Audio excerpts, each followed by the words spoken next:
لازم تعرف إن القرنية المخروطية من أمراض العيون اللي لا تؤدي إلى العمى، يعني عينك مش هتروح ما تقلقش. دكتور، أنا دلوقتي متشخصة قرنية مخروطية، أعمل إيه؟ أول حاجة تعملها إنك ما تتخضش، لازم تعرف إن القرنية المخروطية من أمراض العيون اللي لا تؤدي إلى العمى، يعني عينك مش هتروح ما تقلقش. أول حاجة بتعملها إنك بتقعد مع الدكتور بتاعك بيشرح لك أنت وصلت في أنهي مرحلة، وبتحطوا مع بعض بروتوكول العلاج، لأن يعني القرنية المخروطية من الأمراض اللي ملهاش علاج محدد، ومفيش اتنين بيتعالجوا بنفس الطريقة زي بعض بالظبط. كل واحد بيتحط له خطة علاج مختلفة حسب درجة، حسب سمك القرنية، حسب هو دلوقتي بيشوف قد إيه بالنضارة أو من غير النضارة. وتتراوح العلاج أو بروتوكولات العلاج من أول حاجة بسيطة خالص، إن أنا أعمل حاجة اسمها تثبيت، يعني الوضع الحالي ده كويس، أنا اتشخصت بدري فهثبت لك النظر ده، تلبس النضارة بتاعتك وتفضل عايش طول عمرك كده عادي.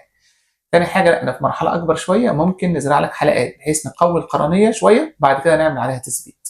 طب لا، أنا وصلت لمرحلة متأخرة خالص وجيت للدكتور وأنا مش شايف خالص، بنعمل حاجة اسمها زرع قرنية، سواء زرع كلي أو زرع جزئي حسب تدهور الحالة ومدى تأثيرها على النظر. في علاج رابع احيانا بنستخدمه لما ما ينفعش كل ده، بنعمل حاجه اسمها زرع، او يعني ان انت تلبس عدسات صلبه، دي عدسات بتلبسها كل يوم تخلعها قبل ما تنام، وبتحسن النظر بصوره كبيره، بس عيبها طبعا ان هي مش علاج نهائي، لان انت بتضطر تلبسها وتخلعها كل يوم وكل سنه بتغيرها، فهي طبعا مشكله شويه. لكن في الاخر اجمالا، اي علاج من العلاجات دول هيرجع لك النظر ان شاء الله، وتشوف بنسبه كبيره بصوره كويسه.